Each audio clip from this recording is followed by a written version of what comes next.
Oui, j'ai eu à arbitrer des compétitions internationales. Comme référence, celui du 15 mai 2021, dont l'Open au Cameroun, précisément au Palais des Sports. Vraiment, c'était une sensation de grandeur. J'ai eu une confiance en moi, ça veut dire que je peux. Et c'est pourquoi j'interpelle toujours toutes les femmes, que ce soit en Afrique, que ce soit au Cameroun, de se mettre en valeur. Ce n'est pas seulement un sport des femmes, mais c'est un sport pour tous. Au MMA, de les images, et je me suis dit, je vais apprendre ce que c'est que l'arbitrage, et je saurais, et je pourrais leur donner un coup de main. Alors, chemin faisant, j'ai aimé ce métier d'arbitre et de juge en MMA, et j'ai décidé c'est un bon métier. Le MMA, c'est pas juste ce que nous exploitons via les médias, c'est-à-dire les sports de combat, que ce soit les combats amateurs ou les combats professionnels. Tout le monde peut pratiquer le MMA. Tout le monde. Ça peut être un très bon facteur pour maintenir sa santé et sa discipline de tous les jours. Ça peut aussi être un très bon facteur pour créer une forme d'assurance pour nous-mêmes lorsque nous marchons dans la rue, sans crainte de toute forme même d'agression. À côté de la santé, nous avons cette assurance pour pouvoir marcher en sécurité en sachant que si ça arrivait, nous sommes entraînés pour braver un type de situation. Et même, je peux le dire ici, certains athlètes de MMA d'autres pays sont même dans l'armée de leur pays. C'est pour dire que c'est un sport qui est destiné à tous les âges. Mais le plus important, c'est de trouver ces encadreurs formés. Et ces encadreurs formés, à l'heure où nous parlons, c'est la Ligue qui vous garantit les athlètes de plusieurs façons à d'abord servir par le biais de l'IMAF, un moyen de formation. André Mochanov, qui est le responsable de la formation IMAF, s'est donné de former. C'est dit qu'il a fait un coup. C'est pas ça. Vous riez, mais ça arrive. Quelqu'un se dit qu'il peut faire 100 coups comme ça. Tant qu'ils ne sont pas Il effectifs. se dit qu'il travaille. Oh non, ça ne compte pas. Il faut faire des frappes effectives. C'est-à-dire, quand tu veux faire un coup, fais-le vraiment. C'est-à-dire, tu puises cette énergie de tes ans. C'est-à-dire tes tripes. Tu fais un coup parce que c'est ce coup qui permet. Quand on le voit, il dandine un peu là, il y a des on se rend compte que non. Ça, c'est un coup qui a pris. Ça va marquer. Il y a le grappling aussi. Il doit être compris. C'est-à-dire, quand on est tout seul, il faut quelqu'un, il met tu la vie, car et tout. Il me pense que ça peut. Si tu essaies de faire une idée. Et ton adversaire tu perds. Ça faut déjà le savoir. Tu le sais. Donc, même pas parce que tu as fait un petit resté là, peut-être 2 secondes, tu prends une balle.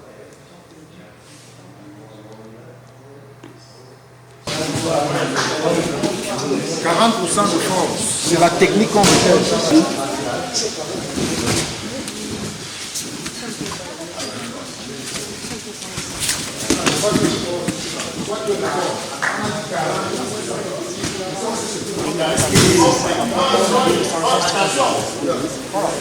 Tout le monde au mur.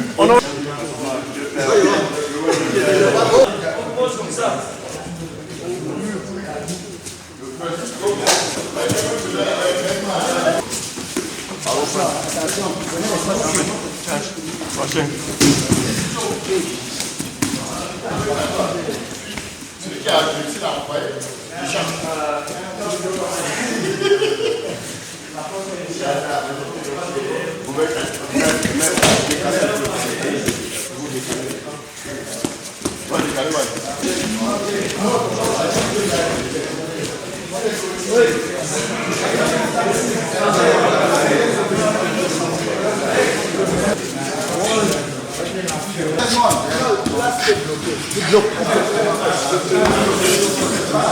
vois? Là, je l'ai bloqué. Et là, j'ai gagné. C'est ça. Tu le ramènes, tu avances. C'est toi qui gagnes.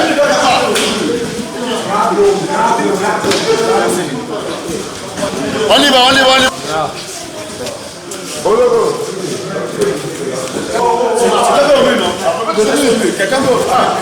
Quelqu'un d'autre avec lui. Je me ramène. Pourquoi vous utilisez toute la force? C'est soft, les gars. Oh. You must be free. Relax. No power. Suivant. Ici, il a l'air. Oui, c'est l'intelligence. Non, oui, c'est tout.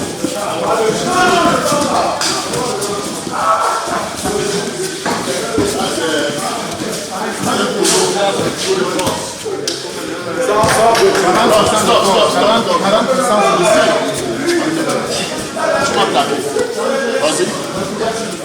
Trop de force. Ici, là.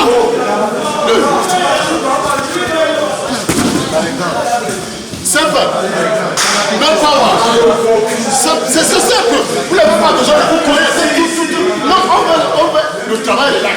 La technique, allez. Tu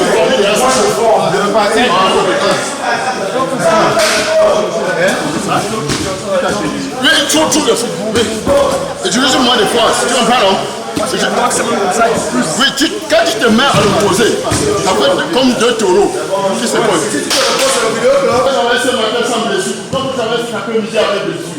Il n'y a pas de challenge, il n'y a pas une coupe, il n'y a pas un challenge ici que tel il serait champion, l'autre non.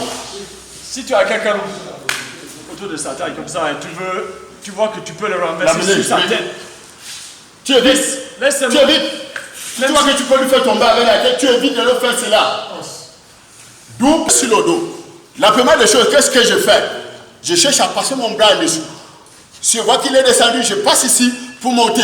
De deux, je passe derrière, je fais une amenée au sol. Simple. C'est fini. Lui, maintenant, ce qu'il fait, il me plombe. Il ne veut pas accepter pour que je puisse passer la technique.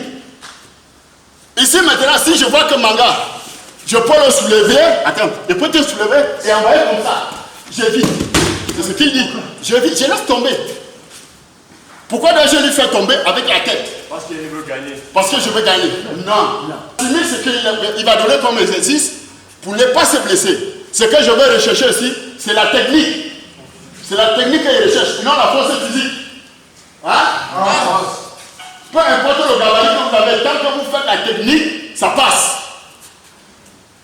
Ok? Et désormais, dans l'Ouest, aujourd'hui, grâce à la Fondation Francis Ngannou, nous avons la possibilité de rallier peu à peu tous les enfants de ce pays autour de cette discipline. L'objectif premier étant de permettre aux jeunes de finalement se retrouver dans le MMA. Le MMA, c'est quoi? C'est ce combat continu qui est pratiqué dans les règles de l'art. Le MMA, c'est le combat continu, c'est-à-dire nous commençons par des percussions et s'ensuivent des phases de lutte, puis les phases de sol, avec pour finition soit les grandes impentes, c'est-à-dire les coups au sol, ou alors tout simplement des clés pour soumettre le partenaire et le pousser à l'abandon de son combat. Voilà ce à quoi se résume le MMA, sauf que de nombreux jeunes au littoral font déjà du MMA, à l'image de ce qu'il voit faire notre champion actuel des poids lourds de l'UFC, Francis Ngannou, et aussi ce qu'il voit faire celui que nous appelons Alain Galani, la Panthère Noire qui est au World Championship, Donald Diata, Billon Simon et tous les autres.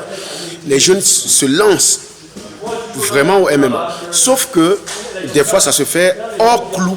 C'est-à-dire quoi? Au Cameroun aujourd'hui, le sport est régi par le ministère des Sports. Le ministère des Sports, jusqu'à présent, a décidé de suivre le MMA et de l'encadrer par le biais de la Ligue nationale de MMA du Cameroun, qui de son côté aussi a décidé de faire former ses coachs, ses arbitres et tous ceux qui sont dans les métiers liés au sport de combat dit MMA. Malheureusement, beaucoup sont dans la clandestinité et nous les encourageons à se rapprocher de la Ligue pour enfin parvenir à travailler avec des enseignants qui soient formés pour le MMA. Parce que contrairement à ce que les gens se disent, le MMA, ce n'est pas le free fight. Ce n'est pas un combat où tout est permis.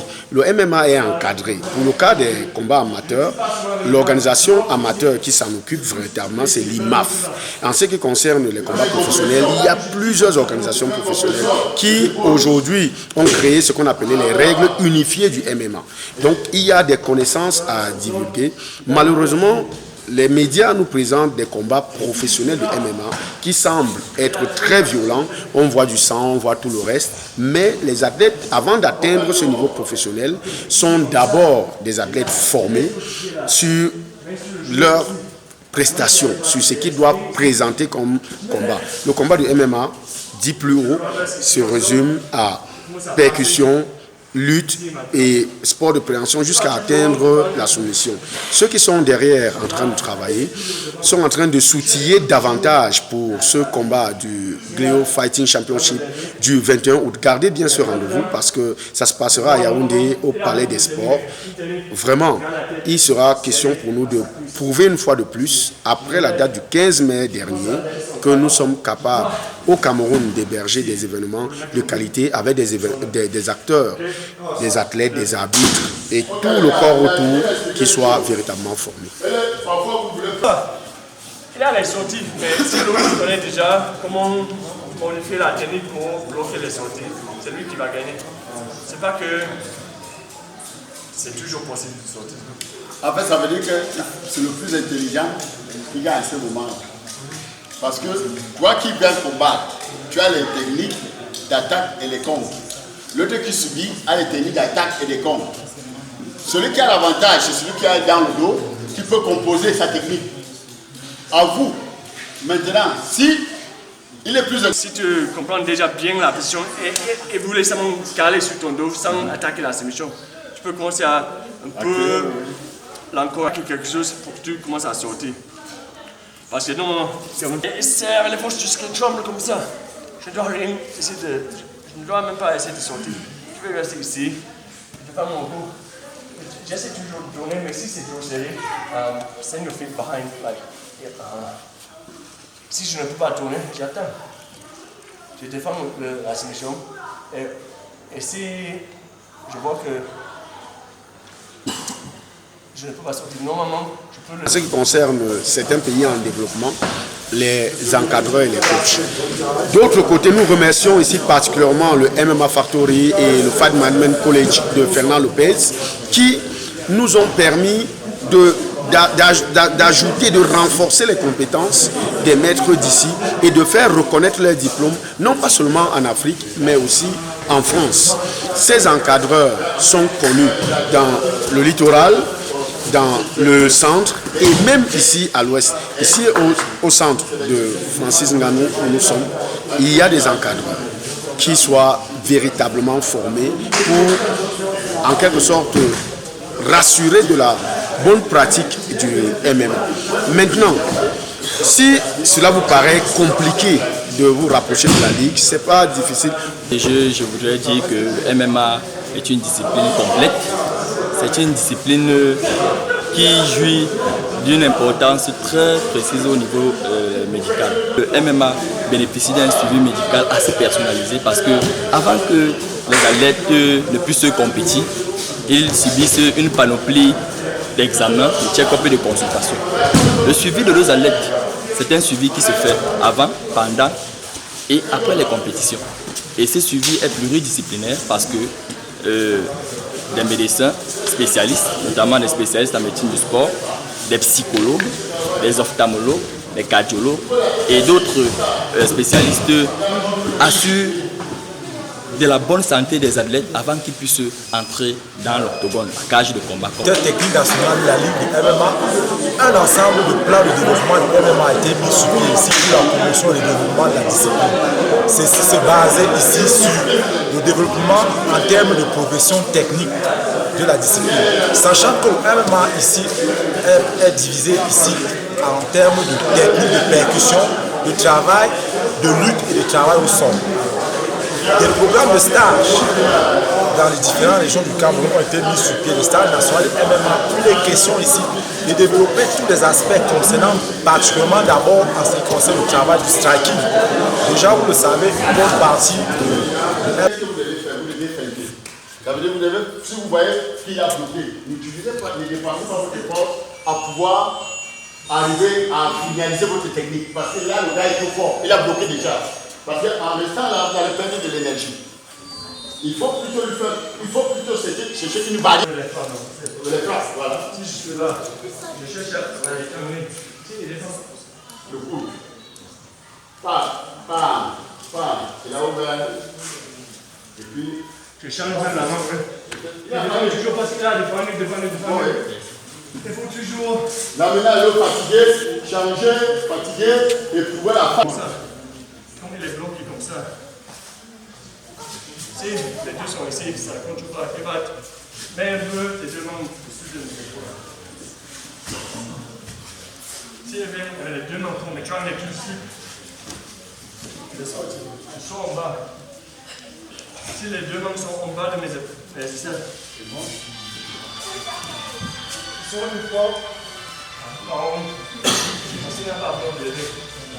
Comme tu as dit, ils sont ici. C'est là où je commence à sortir.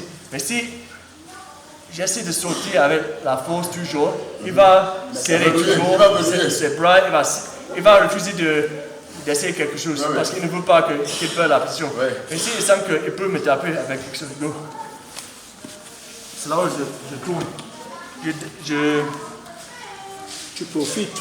Non, je baisse un peu la défense pour qu'il commence à changer un peu ce qu'il est en train de faire là. Quand il commence à m'attaquer, je commence encore à sortir. En fait, le gars te fait croire que. Il te fait croire que. Moi c'est le Ivrana Sylvie. Je suis dame monsieur MMA, je suis coach MMA. Je suis d'ailleurs la seule femme à l'Afrique à être coach MMA, à l'heure pour l'instant. Donc voilà, je me suis retrouvée dans le MMA par le biais du président Olomo. C'est lui qui a jeté son dévolu sur moi et a mis sa confiance en moi et c'est lui qui m'a fait être entré dans le MMA. Donc si aujourd'hui je suis dans le MMA, je le dois au président Olomo. De pouvoir montrer que sa défense est basse, est faible. Pendant que si tu n'es pas éveillé, pendant que tu dors, lui ça lui permet de pouvoir changer et pouvoir sortir de l'étranglement. Oui, mais dans l'arbitrage, ça fait 7 ans. Ça fait 7 ans que je fais dans l'arbitrage, donc depuis 2014. Depuis 2014 que je fais dans l'arbitrage. En parlant de sport violent, non, c'est une passion. C'est une passion que j'ai toujours aimée. Aimer, c'est pas un sport violent, tant que tel, comme on peut le dire. Donc, je me retrouve là parce que je l'ai aimé. Et c'est une passion, comme je l'ai dit. Non, pas du tout. Pas du tout. J'ai pas peur de me retrouver là. J'ai pas peur de me retrouver là en train d'arbitrer entre les hommes. Non, j'ai pas peur. J'ai pas peur du tout. Non, moi j'encourage plutôt les femmes à le faire. C'est un sport passionnant, c'est très passionnant de le faire. Donc c'est pas une histoire d'homme ou de femme. Donc il faut le faire quand on aime. Parce que c'est comme eux. Et non d'avoir cette frustration que c'est une histoire d'homme ou de femme. Non, c'est très passionnant de le faire. Non, mon ambition, c'est déjà d'encourager les femmes à participer à l'ascension du MMA déjà au Cameroun et aussi dans la zone Afrique. Parce qu'on se dit ce n'est qu'une histoire d'homme ou alors c'est une histoire d'autres personnes. Non, déjà c'est pour tous. C'est pour tous. Donc, j'encourage beaucoup de femmes à le faire. Donc, c'est ça mon ambition. Oui, j'ai déjà eu à arbitrer des compétitions internationales. Donc, en référence celui du 15 mai, dans l'Open du 15 mai, au Palais des Sports du Cameroun. MMA est basé, que ce soit du combat debout, où on a les techniques de percussion, de pied et de poing. Sachant déjà qu'en termes d'atouts, nous avons suffisamment au Cameroun, ici actuellement, des gars qui sont un peu plus aguerris sur la phase du striking. Nous avons mis sur pied un plan de développement concernant ce qui concerne le travail de percussion debout.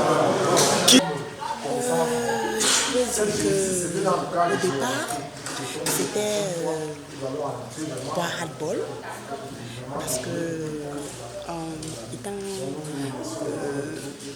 faisant partie en fait. Je suis Sejuma Sekenda de karaté. J'ai un titre en boxe française, France-Cameroun, dans lequel j'ai gagné la championne du monde dans les moins de 61 kg. Elle s'appelle Sofia Bendala. Donc, j'ai aussi pratiqué le judo. Je suis plusieurs fois championne d'Afrique en karaté. Donc voilà, je ne suis pas nouvelle dans les arts martiaux, je suis une ancienne pratiquante des arts martiaux. Vraiment, le message et l'appel que je lance aux femmes qui traînent encore le pas, c'est vraiment de venir nous rejoindre dans la pratique des arts martiaux, surtout les sports de combat, particulièrement le MMA qui est un sport complet. Voilà, donc ne tenez plus les pas, venez nous rejoindre. Merci.